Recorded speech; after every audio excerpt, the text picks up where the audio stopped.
polar molecules, and I'm gonna just sort of talk a lot right now. The bare notes are in your package, but this actually is more about experiencing a lot of examples, and to write all the examples down in your package would just make the package really long, where actually you should just jot down the examples anyway on your own, okay? So, what is a polar bond? Well, the first bit of this lesson is going to feel a little bit like little bits here and there about everything we've kind of already learned. Then it's all going to come together, and then we're going to learn what a polar bond is, okay? So the first thing you learn is that covalent bond is a shared pair of electrons. Everybody okay with that definition? That we are sharing electrons here. And so, for example, you might have fluorine and iodine. Would that make a covalent compound, two nonmetals? And we're going to share these electrons because this would be 7, this would be 7, and sort of fill it, that X and that O, we're going to pair together, be a shared pair of electrons. Everybody okay with that? Yeah. Who has a sibling here? Okay, your mom gives you a donut to share in the back of the car. Do you share perfectly, evenly? No. No. In fact, it's whoever have the donut first, junior class change, or whoever likes donuts a lot, get more of the donut. Or if your siblings were like mine, they lick the donut before they give it to you, and then you don't want it, so then they get to have it. Right, yeah, that was for my brothers.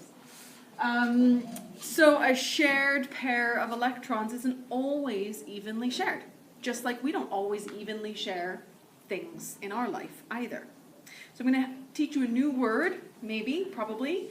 It's called affinity. And affinity is a good word to shove in an essay for English or social studies. And what it means is you have a desire, a like for something. Okay? So let's do this donut example. And let's say one of you doesn't really like donuts, but you just fancy a little bite. Okay? And the other sibling loves donuts. They have a great affinity for donuts, whereas you just have a slight affinity for donuts, a small affinity. Does that make sense? So you could be talking about a character in your essay, and you could be saying that this character had a large affinity for sports. They loved sports. Okay? And a very low affinity for chemistry class. Would be a very unusual person, but anyway. So affinity has to do with how much desire it has, and how much desire it has will decide who gets to have this shared pair more. Okay? So these actually notes. This affinity for electrons is called electronegativity. Electronegativity. And somebody a long, long time ago said, hey, I'm going to decide the electronegativity scale is going to go from 0.7 until 4.0. And I'm just going to decide what the numbers are based on that. So electronegativity of fluorine is 4.0. How do I know that? Have a look in your data booklets. On the periodic table, in your data booklet, you will see numbers. And find fluorine and find the number 4.0. See it in there? It's above the F and below the 9. Above the F and below the line, 4.0. Got it? That's how much electronegativity it has. Another way of saying it. That's how much affinity it has for electrons. Or another way of saying it, it really, really likes electrons. Okay? It really, really likes electrons. So, large affinity for electrons, loves electrons. Who has 0.7? Well, that's francium. In fact, it really, really, really doesn't like electrons. It's desperate to get rid of its one electron. And it does so violently and quickly. Do we not know that that is, right? What's the group 1 metal order of reactivity? Lithium was just a little bit sizzling around the top of our, right? Then we had sodium, and it was a little bit more violent.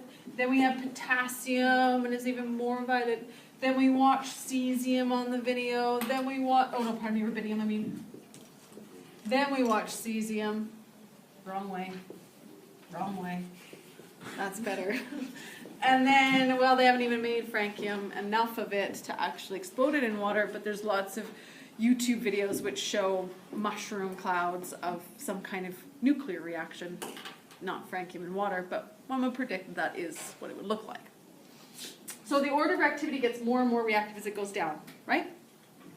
Francium is 0.7, hates electrons, gets rid of it incredibly desperately. What's cesium's electron activity? 1.8? 0.8. 0.8. Rubidium? 0.8.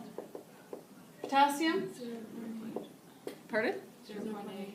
Again? Yeah. They're all 0.8? No. Sodium's 0.9 and lithium's 1. Oh, well that didn't really work. If I looked at my next decimal point, okay, you would see that we've got the electronegativity decreasing as we go down. And that's why the reactivity increases. Okay, so this doesn't like electrons. No, you have the donut, I don't really want it. Okay, I'm happy to give it to you. This is even more so, take the donut. This is even more so, ram the donut down your face. Okay, desperate to get rid of it, hates donuts. So there's a certain level of sharing that we undergo. Okay, so back to this example. What's the electronegativity difference, what's the electronegativity of fluorine? 4. 4.0. Iodine? 2.7. Which one likes electrons more? Fluorine likes electrons more. So which one holds electrons closer to it or takes more of that shared pair? Fluorine. So I want you to imagine, you know those weigh scales where you go to the doctor's office and you stand on that thing and the nurse moves the bar across? Okay? We're going to take these electrons as if they were the bar. And we're going to move them across our little line here. And I'm going to hold it closer to the F. Do you see that? Now electrons aren't really dots or crosses, they are clouds. Right? So this is like I take the cloud density here and I blow it so it's over the fluorine. And if this really was a cloud, a big cloud, what I've just done is I've made this zone far bigger in its cloud density or electron density because it's a negative cloud. And I've made this zone a lot smaller. So you kind of get this peanut shaped sort of something. It sort of does this too, but that's okay. Not very good at. There you go. Yeah, that's better. Okay? So do you see that? I just blew the cloud that way. Why? Because fluorine likes the electrons more, so it hogs it more. Okay? So which end of this cloud will be slightly more negative? Which end of this molecule will be slightly more negative? Fluorine. Right. And so I'd love to put a negative sign as if we were talking about ions, but it's not an ion. Do you see how it's kind of, though, like a transfer of the electrons a little bit? But we haven't transferred. We've just shifted. So this is sort of negative. And the way I indicate the word sort of is I put this little Greek lowercase d, which stands for delta. Okay, it looks a little bit like a music symbol. Okay, so a lowercase d for delta, and yeah, if I were you, I'd be jotting away back there to keep you awake. Yeah, there you go. And that's relatively positive, and there. Does that make sense?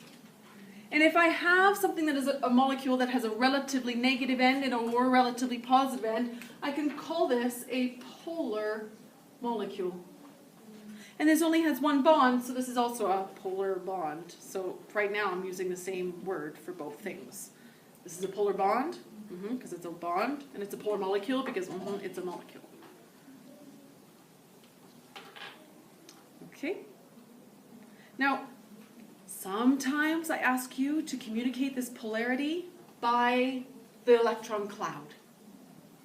Sometimes I ask you to communicate it by the delta, negative or positive.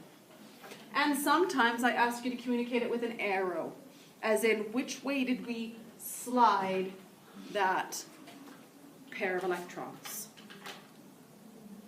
Okay? So far so good? Okay, try one on your own. What if we go carbon and hydrogen? Shared pair of electrons, but are they shared evenly?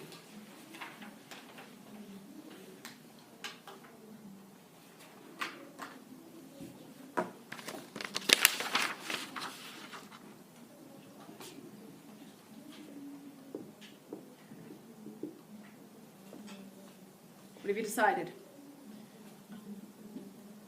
Who gets the electrons?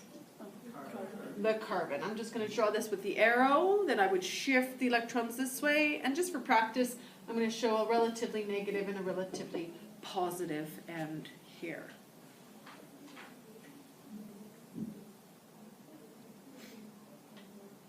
Everybody okay with that? Yes? What about a carbon-carbon bond?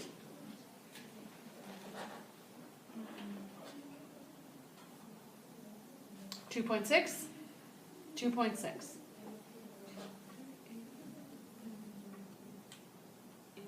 Even. What did I say happens if both of you like the donut exactly the same amount? You split it perfectly even. So this is truly a shared pair of electrons. It is truly a shared pair, perfectly shared. And so I don't slide it in either direction, right? And so I can't draw an arrow, and I can't draw the relatively negative. In fact, this is non-polar, or not polar.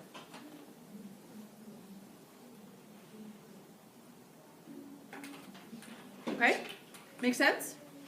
Okay, so that's what a polar bond is. We've just done the bond bit. But we all know, although this is a molecule, this is not a molecule. Like, it's not finished. Right? Carbon, have you ever seen carbon with just one stick, not 4 sticks? Because there's 4 bonding electrons. So these aren't molecules. So now we need to kind of put all our bonds together and talk about molecules. So, polar molecules.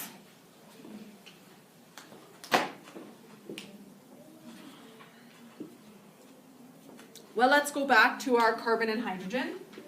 In fact, let's do let's do this one, because this is kind of easy.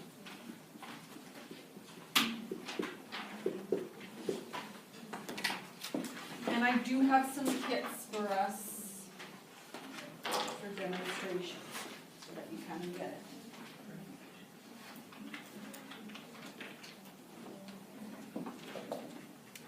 Okay, so let's look at just the carbon and hydrogen bond, just this one. Would it slide? Is there a relatively negative end? Is it polar? Yes, we already decided that, right? We already decided that that set pair of electrons would shift this way. And same with this one, and same with this one, and same with this one. So each bond is polar. Okay, the bonds are polar in this molecule. And this is where it gets a little bit more complicated. If I take this complicated little system and I shift my cloud and I blow the cloud into the carbon, blow the cloud into the carbon, blow the cloud, right? Or slide the slider, whichever analogy you like. Okay, these are vectors in physics. Has anybody done their physics vectors yet? So the physics vectors are like car crashes, and which way does the wreckage go? So if I had a car driving this way, the way the arrow went, driving that way, same car driving that way, same kind of car driving that way, what would happen to the wreckage when they met in the middle? It would stop. Each car same mass, each car same velocity, because they're all hydrogens, it would stop in the middle. If I blew my cloud, blew my cloud, blew my cloud, blew my cloud, the cloud just sits heavy in the middle. If these were literally those little bars, step on the weigh scale at the doctor's office, you move the bar, right, and the whole thing then tips.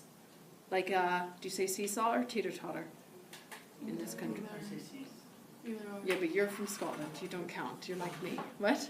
Either or. It doesn't. Either or. Okay. So the seesaw would move, right? If you move the, sorry, let me go back now that I know what you call it.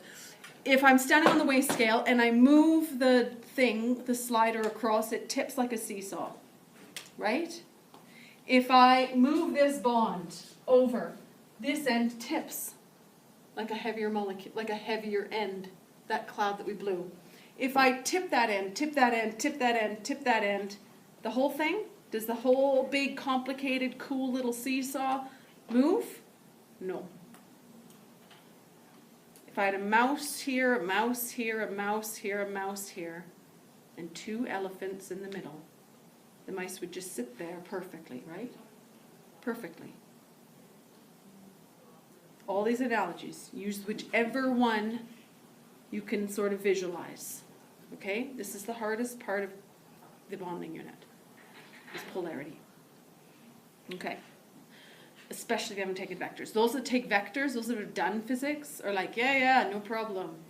But if you haven't, it's a bit to get your head around exactly what I'm talking about. Okay, so this seesaw would not move. Right?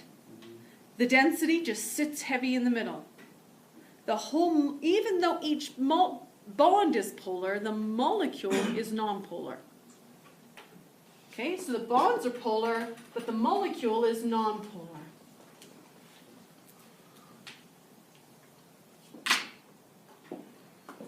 Now I can see Xander looking at me like, oh my gosh, what just happened?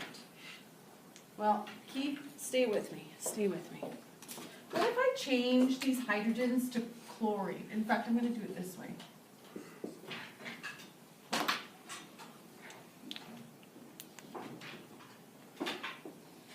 Okay? The carbon-chlorine bond. Which direction does it go for polarity? Which way do I slide those electrons? Which way do I blow that cloud? Towards chlorine. Towards chlorine. Okay, so here's the shape of my molecule. I blow the cloud from the hydrogen to the carbon, just like I did last time. And again, I blow that way too, just like I did last time. And again, I blow that way. And again, I blow that way. Which way has the cloud ended up?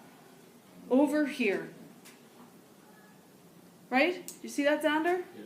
Blow and keep blowing, and it keeps blowing this way. And so this molecule is actually relatively negative on this side. And so now this is a polar molecule.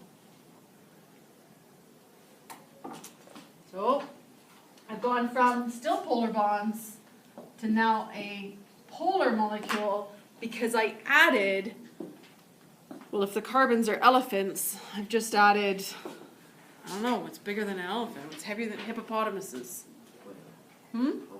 A whale. I've just added some whales. Thank you.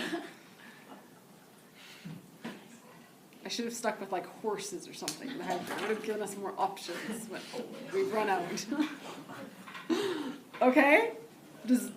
You getting it? Okay, so it gets even more complicated when we have to do more shapes. So this just takes practice. All right? Let's look at something V-shaped. Like what? What's V-shaped? Water.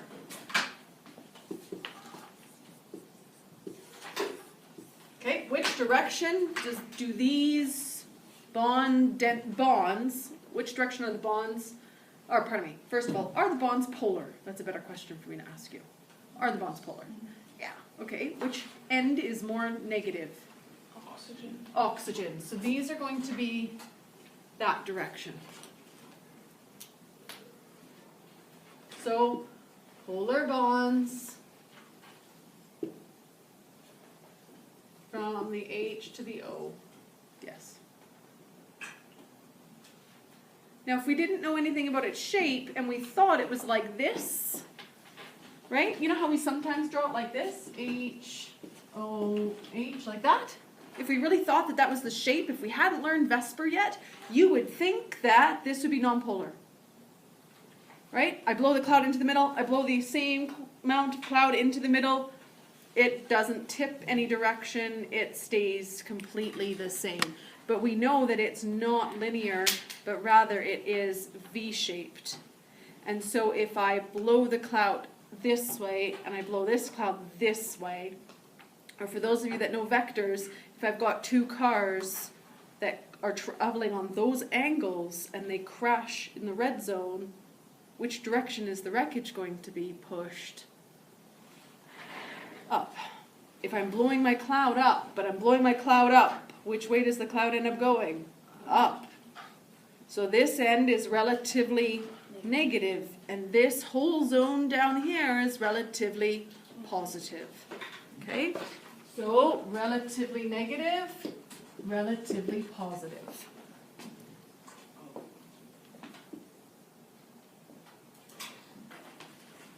So it is a polar molecule.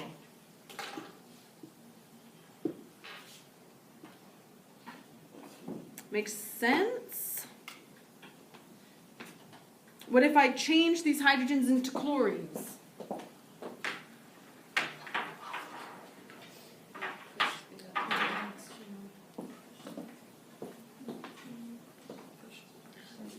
Same but opposite.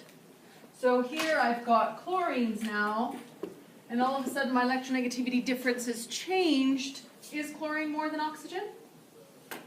No. Oh, it's not. Let's change it to fluorines then. Now is it? Yeah. So push down. And so that's like this, but I blow down and I blow down, and which way does the cloud go? Well, down. And so this end ends up relatively negative, and this end ends up relatively positive for this example. Okay?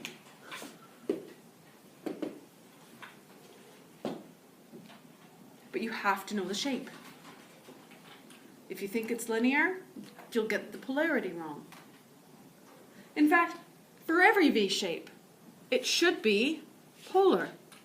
Because every V shape, every crash, even if one's a semi and one's a car, even if the cars are going in reverse, whatever situation, they won't cancel each other out, those two vectors. The wreckage will move either up or down. So V shapes are always polar. Get that? V shapes are always going to be polar. I'm glad to see somebody writing that down.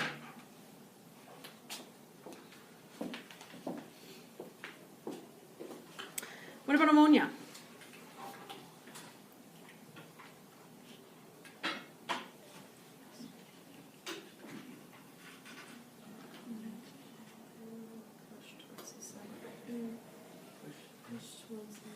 So you guys are looking up your electronegativity differences. You've discovered that nitrogen takes it. So I'm pushing towards nitrogen, pushing towards nitrogen, pushing towards nitrogen. Which end ends up more relatively negative? The top end or the nitrogen end, right? And the bottom end ends up relatively positive. If I replace those with something else, I might push the cloud down, and then this end would be a negative, and this end would be a positive. But what's this shape called? Will always be polar. Because it's always going to go up or down.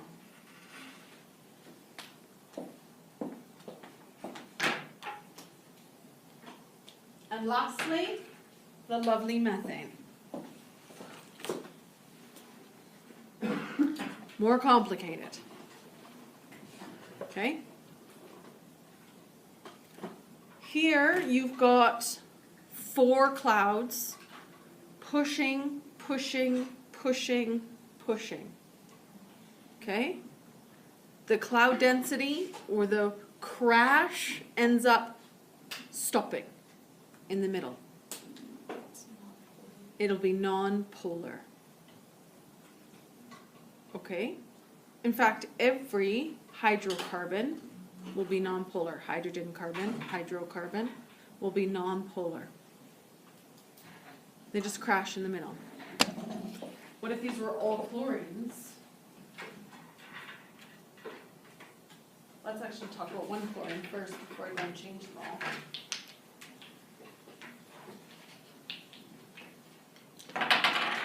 What about this tetrahedral molecule?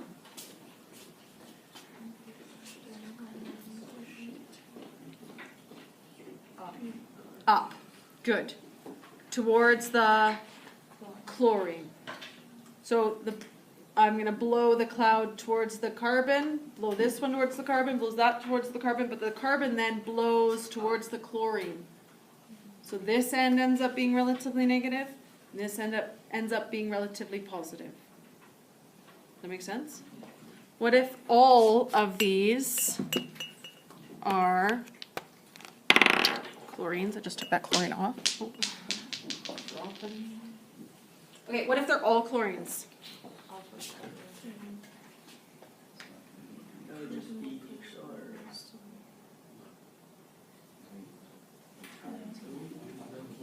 The carbon's going to be more positive, the inside, and the outside cloud is blown out, out, out, out. So this whole zone is negative, but the whole thing, right?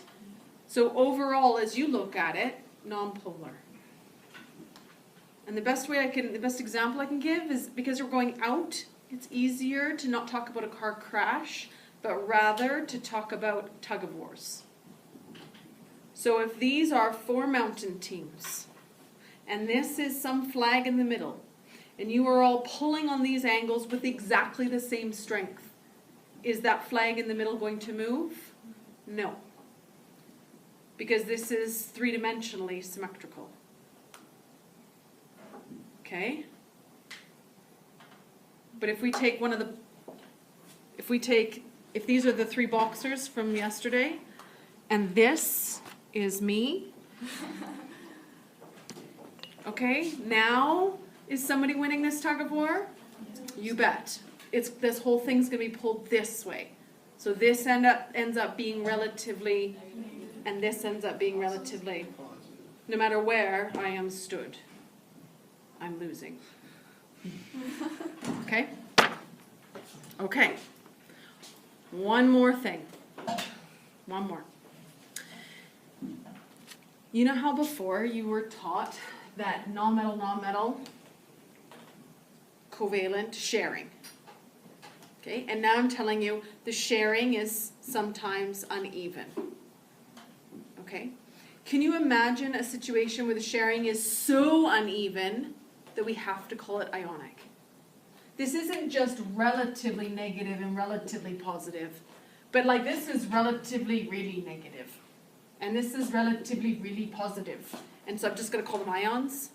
Does that make sense? And so actually we've got more of a continuum about our sharing. I'll go back to the donuts. You can have exactly half a donut, and your sibling can have exactly half the donut. And that's a lovely, perfect sharing relationship. Okay? It only happens in twins, I guess.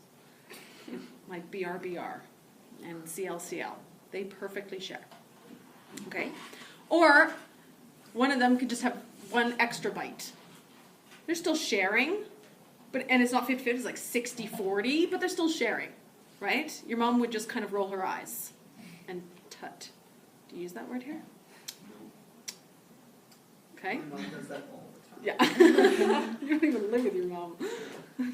That's a tut. Okay, so you can tut and roll your eyes, right? But if your sibling ate the whole donut and only left you with a crumb, I would think your mother wouldn't tut, but she'd probably go, whatever your sibling's name is, that's not really sharing, right? That's transferring the donut. Your mom might not say that part. Transferring the donut to you. Did you get it? At some point, you haven't shared. At some point, it's not sharing. It's taking and giving. Okay? So, that point is a magic number of 1.7.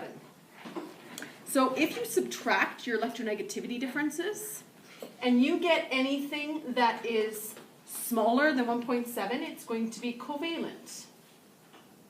And if you get anything larger than 1.7, it's going to, the difference being 4.0, its difference is going to be ionic.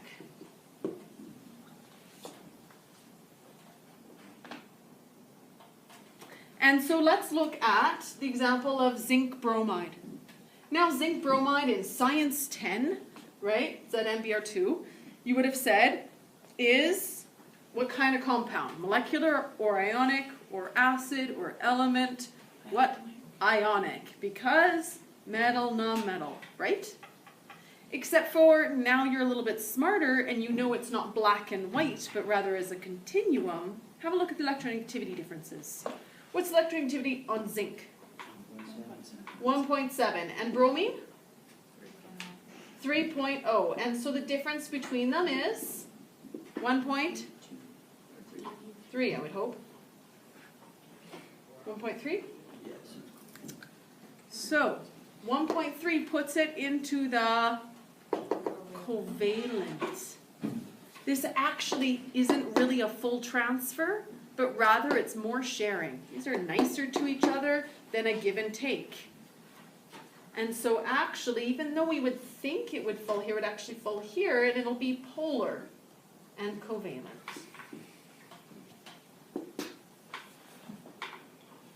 Does that make sense? There aren't very many exceptions to our rule that we kind of did in Science 10. There aren't very many ones that cross over to the other side, but there are a few.